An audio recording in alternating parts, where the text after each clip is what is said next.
স্বাগত চট্টগ্রাম প্রতিদিন সংবাদে, সঙ্গে আছি আমি নাফিসা হক। যাচ্ছি পুরো খবরে। নানা আয়োজনের মধ্য দিয়ে সারা দেশে শহীদ বুদ্ধিজীবী দিবস পালিত হচ্ছে। সকাল থেকেই দিবসটি উপলক্ষে চট্টগ্রাম, রাজশাহী, খুলনা, বরিশাল, রংপুর, ময়মনসিংহ সহ দেশের বিভিন্ন স্থানে শহীদ বুদ্ধিজীবীদের স্মরণে ফুলেল শ্রদ্ধা জানান সর্বসাধারণ। আজ শহীদ বুদ্ধিজীবী দিবস।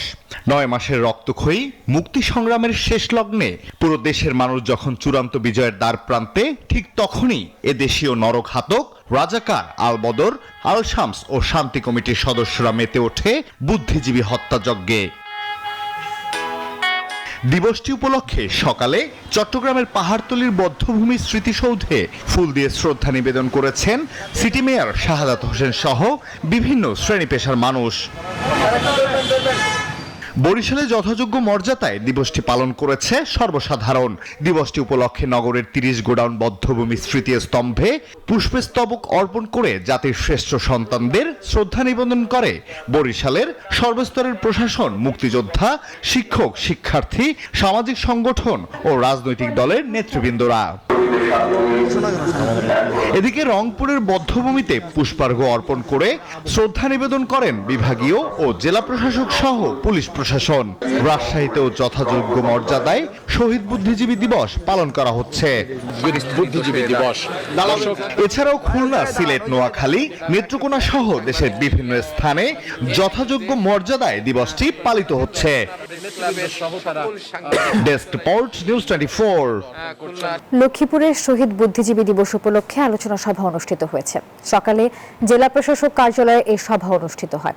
সভায় প্রধান অতিথিত্ব করেন জেলা প্রশাসক SM মেহেদী হাসান। আর এ সময় তার বক্তব্যে বলেন, বুদ্ধিজীবীরা বেঁচে থাকলে দেশ বিভক্ত হতো না।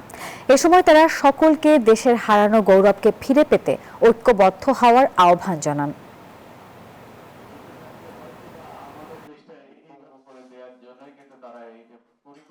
বন্দরনগরী চট্টগ্রামের ইতিহাস, ঐতিহ্য ও সংস্কৃতির সায়োনিজ ওয়ার্ল্ডের উদ্যোগে 365 বছর শীর্ষক এক জাঁকজমকপূর্ণ অনুষ্ঠান অনুষ্ঠিত হয়েছে। দুপুরে নগরীর 5 তারকা হোটেল রেডিসন ব্লু বে ভিউতে আয়োজিত হয়েছে এই অনুষ্ঠান।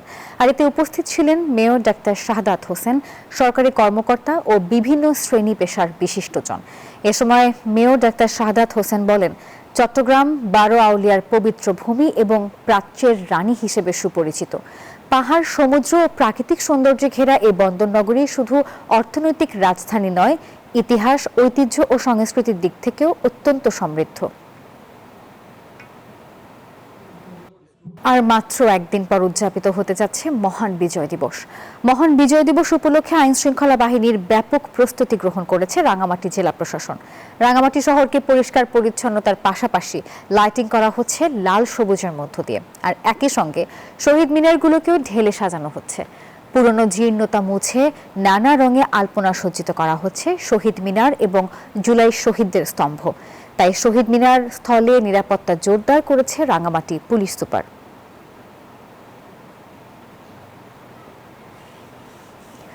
বাংলাদেশি বৌদ্ধদের সর্বোচ্চ ধর্মীয় গুরু, 21শে পদকপ্রাপ্ত মহামান্য ডক্টর জ্ঞানশ্রী মহাস্থবিরের মহাপ্রয়াণের 1 মাস উপলক্ষে অষ্টপরিষ্কার সহ মহতী সংঘদান ও স্মৃতিচারণ সভা অনুষ্ঠিত হয়েছে।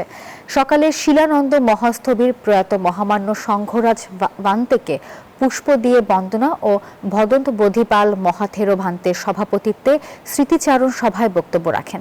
এছাড়াও ধর্মীয় অনুষ্ঠানে উপস্থিত ছিলেন সংঘরাজ শাসনস্তম্ভ ভদন্ত ধর্মপ্রিয় মহাস্থবির, উপসংঘরাজ প্রিয়দর্শী মহাথেরো, ভদন্ত দেবমিত্র মহাথেরো, ভদন্ত সুমেধানন্দ মহাথেরো সহ আরও অনেকে।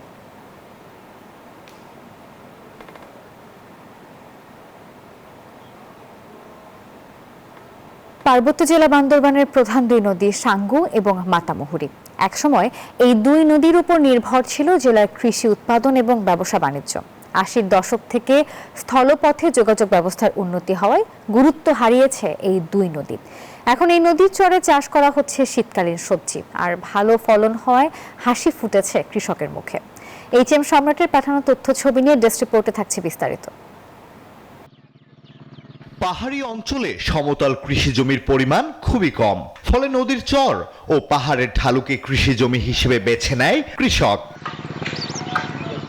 তেমনি বান্দরবানের সাঙ্গু ও মাতামুহুরী নদীপথে ব্যবসা বাণিজ্যের গুরুত্ব কমে গেলেও এই দুই নদীর চরের উপর নির্ভর করে স্থানীয় কৃষি ব্যবস্থা।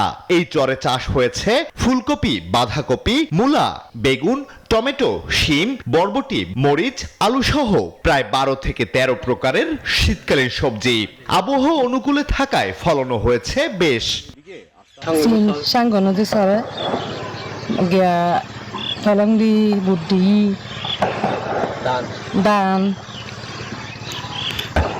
এবার তো বালা আশা করি। চাষ হয়েছে চীনা বাদামও, তবে এবার ভালো হয়নি বাদামের ফলন। এবছর সবকিছু ভালো হয়েছে, কিন্তু এবছর বাদামের মধ্যে তুলনামূলক বাদাম কম পড়ছে।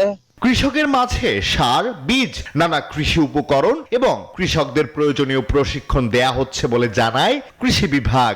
কৃষিতে যাতে আরো এটা উন্নত জাত এবং প্রযুক্তি প্রশিক্ষণ দিয়ে আমরা তাদেরকে প্রশিক্ষিত করতে পারি, তাহলে এই সকল ফসলের উৎপাদন বহুগুণে বৃদ্ধি পাবে। চলতি মৌসুমে বান্দরবানের সাঙ্গু ও মাতামুহুরী নদীর চরে প্রায় 4000 হেক্টর জমিতে রবি শস্য সহ বিভিন্ন শাকসবজির আবাদ হয়েছে।